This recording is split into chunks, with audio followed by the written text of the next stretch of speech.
Hey everybody, Zapman here to bring you the World's Q&A that I promised. Now I asked you guys to ask your questions on Twitter and there was about 100 responses. Obviously I can't answer all 100 questions, but I picked what I thought to be the best questions. And if I did miss your question, then I'm sorry. Also, if I look a little bit tired on camera, I've been sleeping well the last week, so I'm sorry about that too. All right, let's get started. First question is from Colorblind. How stressed were you guys during the sets where you had to reverse sweep? Also, when Ghost made you guys play game 5, did you worry in the slightest about being reverse swept? So I would have to say that, yeah, there was a little bit of stress, but I think my team has been in the most game 5 situations out of any team, and it's probably not even close. So I would say our stress levels were low. We've been in that situation before. I don't know if we've ever lost a game 5, so we were feeling confident going into game 5. Our biggest concerns were how are we going to adapt our draft strategy going into game 5. And as for your second part of the question, did you worry in the slightest about being reverse swept? Yeah, there was a little bit of worry, but like I said, nothing major. It was very small part in our minds. Thank you for your question. All right, next up from our guy Chisel. What effect, if any, did the lack of crowd have on you and PK's play? Do you guys ever find yourself browsing Twitter or watching the broadcast between games to try and supplement the LAN feeling with the crowd? I gotta say, a little bit of the excitement was lost definitely in the games, but when you're in the game, the intensity that you feel because of the how big those games are, it felt the same as it would in LAN. You felt just as focused. The only thing you were missing was kind of the celebrations after. And yeah, I did find myself, going through broadcasts in between games just to see what chat's saying. Not if I lost though, I didn't really look. So I could stay motivated for the next game. All right, next question. Next question is from Cameron. Why didn't Ghost ban Cilla in a meme way? Just kidding, real question. How does it feel to know that your content works as an ambassador for casual players like myself to be introduced to the professional Smite world? I gotta say, it's such an honor to see people comment on my YouTube or my streams and say, Zap, your content really helped me out in Smite, helped me become a better ADC, or my favorite is helped me feed more in my rank games. That's what I bring to the table. But in all seriousness, it's such a great feeling, a little warm feeling inside when people come and let me know that I've helped them in some way. Next question from AuntG. What was going through your head when you guys made the call to end and then got wiped? Did you think it was all over? For context, I believe he was talking about game 5 when we called to end after we killed them in mid and Panicat and Sam defended. Yeah, we definitely, our hearts sank a little bit because we knew they'd get Fire Giant afterwards, and we were kind of like, damn, we should have just called the safe call to get fire. But that lasted all of 10 seconds and we immediately went back to game planning. Okay, what are we going to do? How are we going to defend this EFG? Maybe we give them one Phoenix, maybe we don't. We see how hard they push. Maybe we look for a pick, etc., etc. So that lasted a short time, but definitely there was a little bit of a sinking feeling as soon as we couldn't end. Next question is from haruni macaroni, and they ask, what made Cupid so meta this Worlds? That's a great question. I mean, Cupid was pretty much picked or banned almost every game, and the biggest reason being is a lot of teams like to play towards duo side, and Cupid has insane kill pressure and just pressure in general in the lane because his ultimate 9 times out of 10 would force out the other enemy ADC's ultimate. And Cupid's ultimate is not so necessary for him to do a lot of damage because his heart bomb is an insane follow-up ability as it's a slow into a stun. And he has his hearts to sustain. So if the other guy takes any damage from the Cupid ult, he's at a disadvantage for when the purple invade happens or the red invade happens. So that's pretty much why Cupid was meta. Not to mention he had heals, healing very, very strong this year. So that was basically the main reason for Cupid. And I'll just add on something to it. That's another reason why I picked Artemis, was because I could just 2 out of Cupid ult. As they buffed Artemis, her 2 is now slow immune. So I could just 2 out of his ult, still have my ult. And it's a pretty good matchup, Artemis versus Cupid. Next up, from Will Corsi. Favorite play call of the tournament?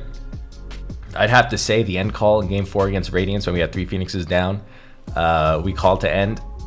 You know, everyone was like, you know, what about right Phoenix? But we knew Paul was coming up, and it was kind of just a do or die play. Even if Paul wasn't coming up, we still would have went for the end because that was our only chance. Again, all Phoenixes were freshly down, and we're never gonna have another opportunity like that where we wipe them. So we cleared the creeps in mid, and we just said we have to go end. And if Paul makes it up in time, good. If not, you know, that's life, because this is our only choice. So that was definitely my favorite play call. I think that might have been one of the tightest endings ever. I don't know, it was insane. Jake Bot asks, what was the most underrated aspect of your or your team's play that led to your win? That's another great question. I think what separated our team from all the other teams is that we didn't really play pressure like they did. I feel like every other team was kind of just pressure, and if pressure didn't work, they lost. Or if the other team was just better than them at pressure, then they had no chance. And one thing that we did better than other teams did was we played more late game style. We let people pressure us, and we just didn't fall too behind. And we knew at the late game we had way higher scaling and just a way better comp to fight. So that was kind of our main strategy, and I think it was definitely different than almost every other team besides Space Station. Space Station also likes to play late game. That's why they always give us the most trouble. Because their playstyle is pretty similar to ours. Next question from Lucas Townsend. What was the plan to deal with ghost pressure dive strategy that they often use? That's a great question, and it kind of follows up from my previous question. Our strategy was we don't necessarily play full late game. We kind of play some late game, some early game, but a team like Ghost, they kind of play to win every single lane. So it's very tough when you play pressure on one side and they come and gank you on that side, or they also just win that side as well. Because what happens is, let's say we put Scary D on Osiris solo, we're like, oh, we're definitely gonna win solo, right? What happens is, what Ghost likes to do is they gank the Osiris early, that way our pressure pick has no pressure, and since they're 2v2 in duo or their mid have pressure on their own, they don't really need help to have pressure, so then they kind of just dominate the whole lane and they suffocate you like that. So what we did was we played pure late game, and we made sure, or not pure late game, but we tried to go at least even in pressure. If we knew for a fact we were going to lose pressure heavy, we just abandoned that lane altogether, and we would never ever contest them at a buff, because it's not so bad if they 4-man invade your purple. You'll lose it. You might get down like a quarter of a level or like a little bit of gold. It's not that serious. The most important thing to do against a team that goes full pressure like that is to not die. If you don't die, at most you'll be a level behind. The way Smite scaling works, you'll catch up easily. And as long as they don't run over the game, as long as you're playing decent, you should be able to get to the late game, which is kind of what happened in our set against Ghost. Next up from Ray, did you know Cilla and Guan would be that good going in? Yeah, we planned to play Cilla and Guan because we thought they were the best late game gods in their roles. We thought Guan was the best late game solo laner. That was also decent in lane and had insane dive. So we were very, very adamant on picking Guan. And Cilla was kind of just our trump card, you know, it was our insurance. Like, if we knew that the game got late, Cilla was the best late game mage in terms of burst, kill potential, and carry potential in the team fight, which you guys seen plenty. Paul popped off on the Cilla, Ronnie popped off on the Guan. So we knew, like, oh, just get to late game, we're gonna win for sure. And that's kind of was our strategy going in to most of our matches at Worlds. All right, next up, from Larry Regan. What was the team's mentality going into Game 5 of the finals? Any specific plays or strategies that were planned going into it? Our team mentality going into Game 5 of the finals is to try to dissect what happened in our 2 losses and try to mitigate that as much as we can while still maintaining our identity. For example, Game 5 against Ghost, we were losing in the mid pressure a little bit too hard. They picked a little bit too much kill pressure with the Awilix. So we kind of abandoned that strategy and we said, you know, we have the Morgan pick in our back pocket always. That has insane mid pressure, if not the most mid pressure in the game. So we were like, let's change up our style in mid while keeping our other picks the same, and we think we'll catch them by surprise. And we are very confident in our Morgan comps, in our dive comps. We practiced that a lot, so that was kind of our strategy going in, to mitigate what happened in our losses and try to find strength in that area. Next question. From Boom555, what was the better result, getting your second ring or getting Cubo his first ring? It was definitely getting Cubo his first ring. That's one of the main motivations for me this year, is to help out my boy Cubo. He's been playing the game as long as I have. This is our 9th year, I think, playing, and I know what he was probably going through mentally to get that first ring. When you're playing as long as we have, it's you know, it's hard to justify playing Smite for so long and not getting that ring, especially when you feel like you're a good player or good enough to get it. And I felt for him, and I know how much of a special moment it was for him, and I was extremely happy for him. So that definitely was the better feeling for sure. Next up, Greedy Goblin. And they ask, when did you know that you had a shot at winning it all? I called after game 2 against SSG that if you guys won game 3 that you'd win Worlds, but I doubt the team was looking ahead that far at the time. It's a great question, Greedy, because we had extremely bad scrim practice before Worlds, kind of like we did last year as well.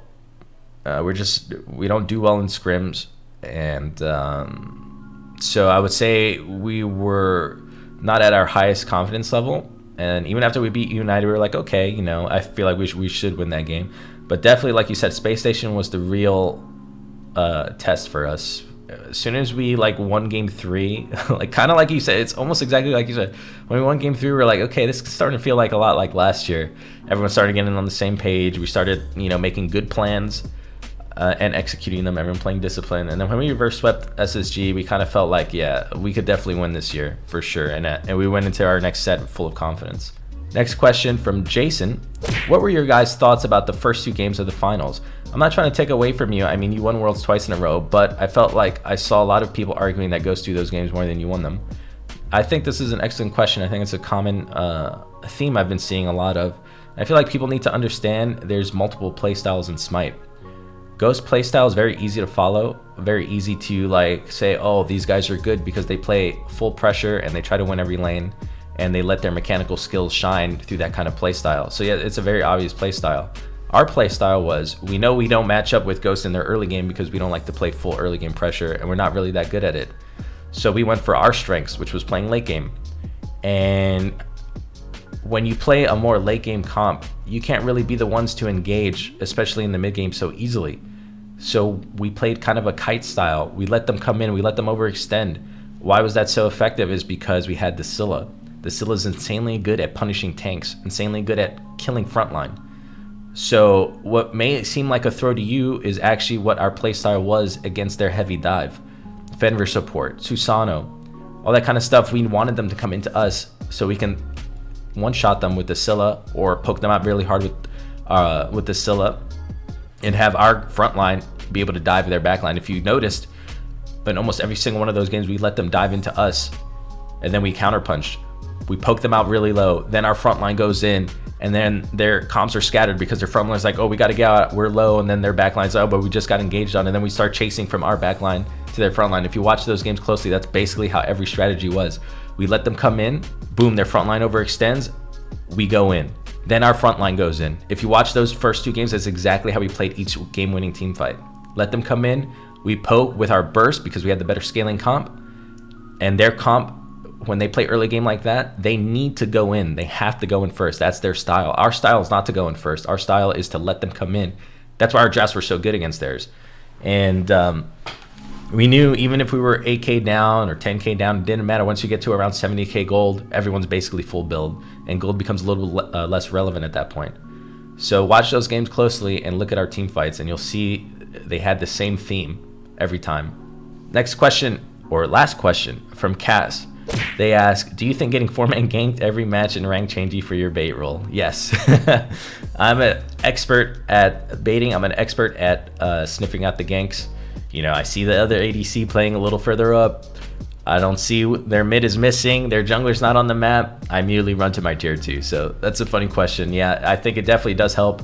I'm used to being in those situations, and yeah, and that's it, guys. That's it for the Q&A, the World's Q&A. I hope you guys enjoyed this video. Please like, subscribe, and comment if you enjoyed, and I'll see you next time. Thank you so much.